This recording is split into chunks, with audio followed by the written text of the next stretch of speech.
আপনারা ছাত্র জনতা যারা সামনে আছেন, আপনাদেরকে মনে করিয়ে দিতে চাই, একই সাথে যারা উপদেষ্টা রয়েছেন, আজকে আমরা অনেক উপদেষ্টা থেকে দেখেছি খুনিদেরকে পুনর্বাসন করার বক্তব্য দিতে।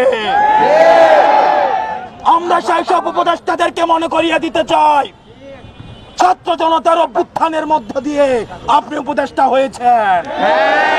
সুতরাং যখন কোন বক্তব্য দিবেন, আপনার সামনে যেন 5ই আগস্টের গণভবনের চিত্রটা মাথায় থাকে, আপনার সামনে যেন 5ই আগস্টের পার্লামেন্টের চিত্রটা মাথায় থাকে। যারা স্বৈরাচারকে পুনর্বাসন করতে চায়, যারা খুনি হাসিনাকে পুনর্বাসনের মতো বক্তব্য দিতে চায়, আমরা ছাত্র জনতা যেভাবে তাদেরকে উপদেষ্টা বানিয়েছি, ঠিক একইভাবে গদি থেকে ছুড়ে নামাতে আমরা দ্বিধা করব না।